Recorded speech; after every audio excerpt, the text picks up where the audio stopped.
My mother went for a walk. She wanted to. And she went to go get the mail. Asked her to go get the mail and asked her if she was going for a walk. She said, yeah. It's just a short one. Half hour.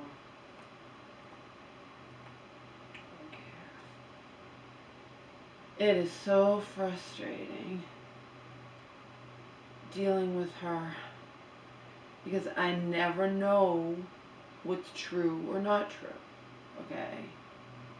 And then she doesn't get how frustrating that is.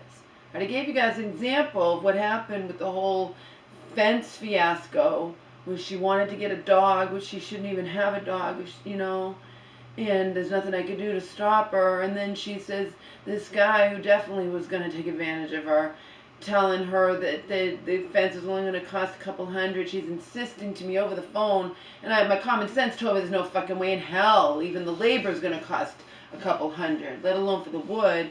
And in the end, it was going to be like $1,500. Okay? So I didn't just need to come back here because she fell twice in a week's time. I need to come back here because she just has no concept of anything. So frustrating. It's so frustrating. So she has a friend.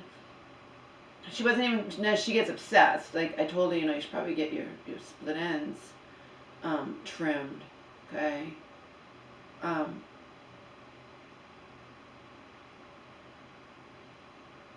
She has a friend whose family member is does hair, okay?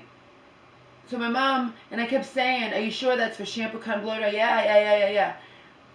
My mom's insisting that she's going to get special treatment because the price she gave, I'm like, that's way too low. There's no way this person charges everybody that.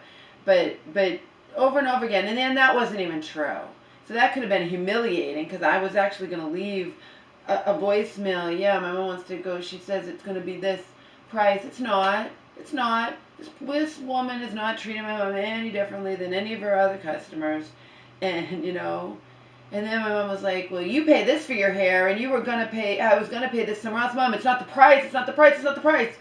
It said I can never know what's true with you. It's like I said over and over, are you sure? Are you sure it's going to be that little? Oh, yeah, it's going to be that little. She's and acting like she's getting special treatment. She's not getting any special treatment.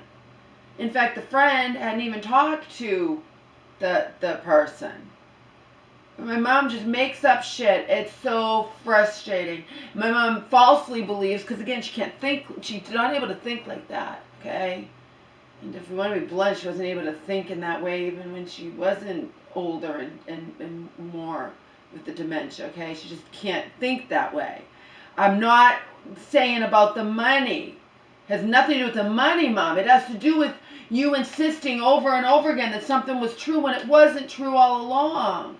It's frustrating for me because if you guys have to understand that I never know what's true.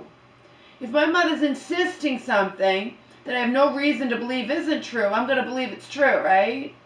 And then I find out it isn't true. It's so frustrating because it can apply to anything. It can apply to more important things than the goddamn hair, you know? It's just annoying as all hell.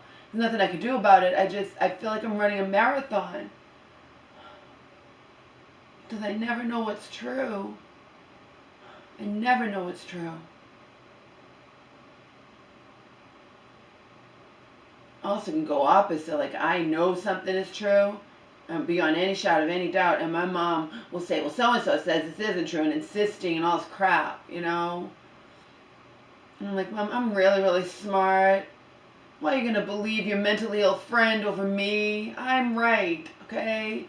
Not that I'm always right, of course not, but in these instances, if I will never insist I'm right unless I'm positive 100%.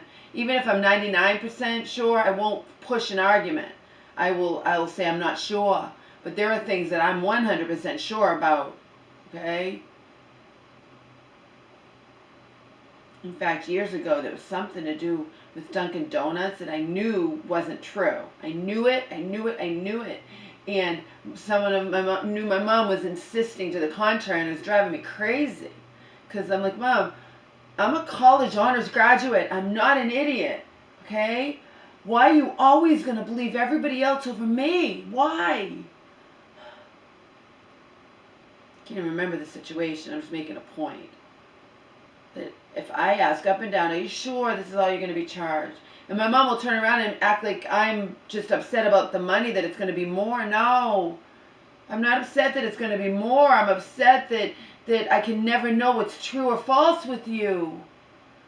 That is frustrating as all hell. Because again, it can apply to more important things than tear or the cost of her haircut. It's just annoying because I didn't believe it. I'm like, oh, that's cool, but I didn't think the person had just said it without talking to her family. No, it was all a lie. And the cost has gone up, and the person was never going to charge my mom any different than she was going to charge any other stranger, any other customer. And my mom led me to believe that wasn't the case. Even when I said, are you sure, are you sure? Okay? And now it's going to be more. And my mom's like, I can do it. I have the money. It's not about that. It's about I can never know what's true or false with you. My mom can't grasp that. That concept is over her head. It's frustrating as all hell.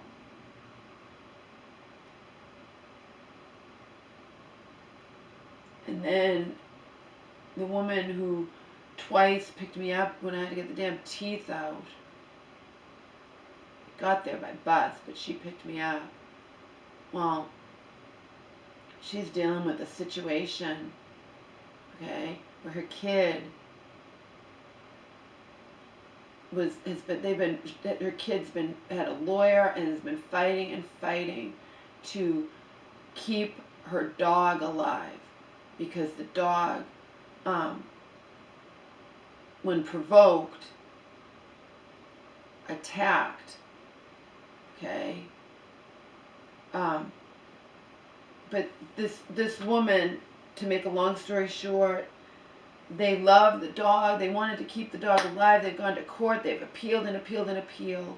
And the dog's been on death row all this time. She showed me pictures of the dog. She insisted to me, to mom, to everybody, oh, this dog is so gentle and so sweet. It's the sweetest dog imaginable, Laura. You just can't even believe how sweet this dog is, okay?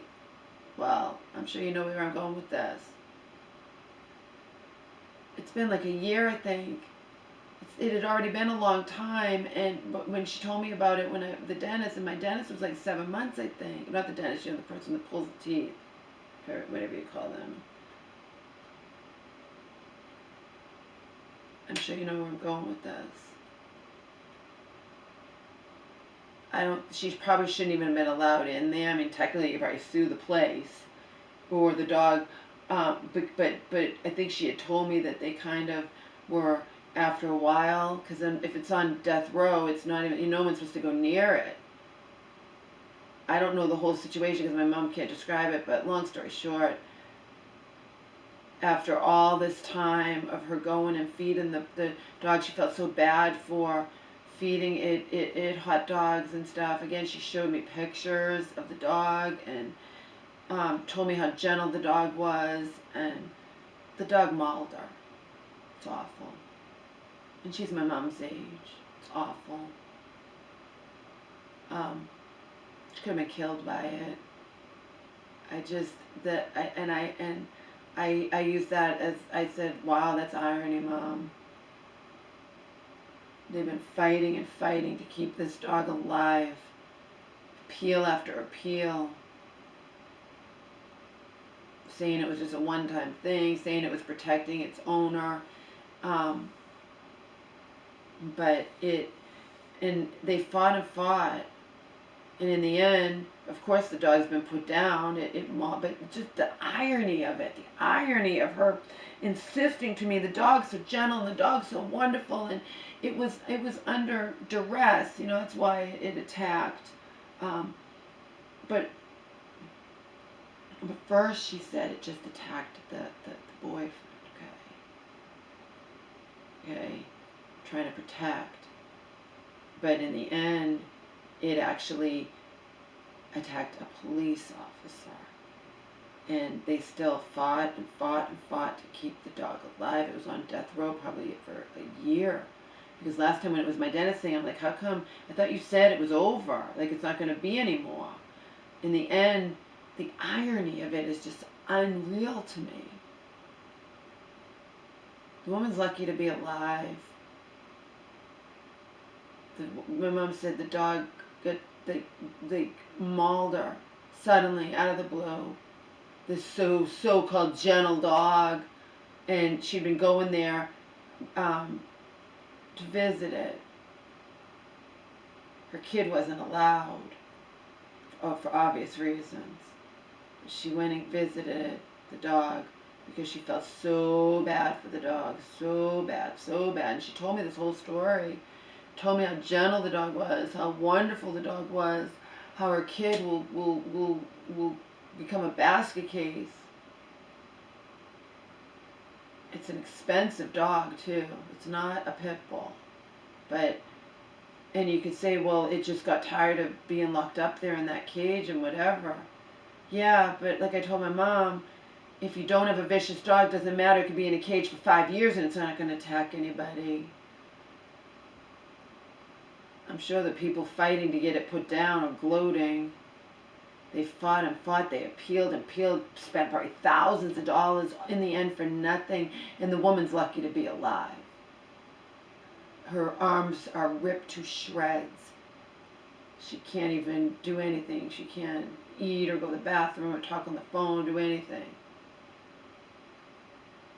And the bottom line is,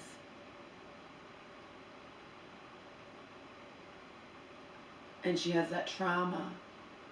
There's so many lessons to be learned here. It's just sad all around. It's sad all around. Imagine to fight and fight and fight. It's been longer than when I went to first got my first tooth pulled. And that was quite some time ago, wasn't it? It was before the summer.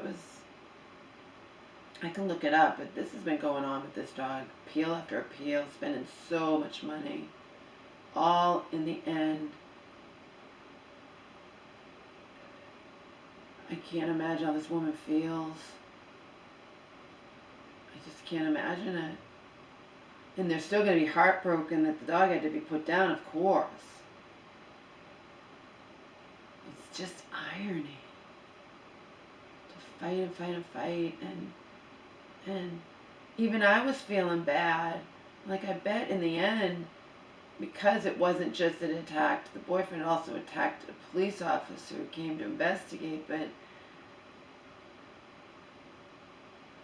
that's it. The dog's put down after all of this, and it was all for fucking nothing, and the poor dog had to be locked up for all this time, and in the end had to be put down anyway. And this woman, sometimes they wouldn't be around because the dog's on death row. The dog, she shouldn't even been allowed to be in there. I think after all this time, she probably talked them into it. Like I said, they could probably be sued. Probably talked them into letting her be in there. Again, I'm getting secondhand info from my mom.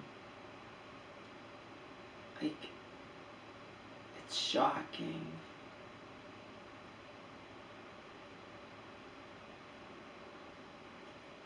It's just shocking.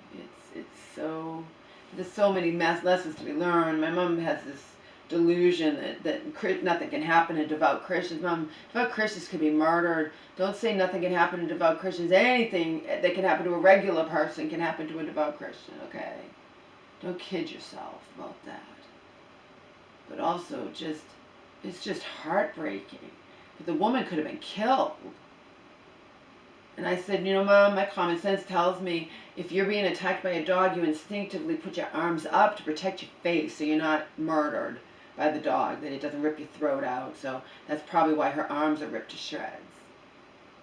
Probably why her arms are ripped to shreds.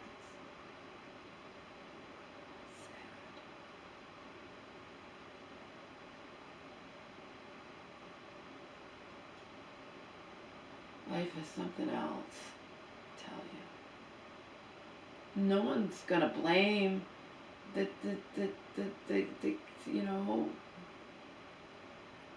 they wanted to keep the dog alive. I don't know where they got the money to fight and fight and fight, but they did. Appeal after appeal and lawyer and all this crap.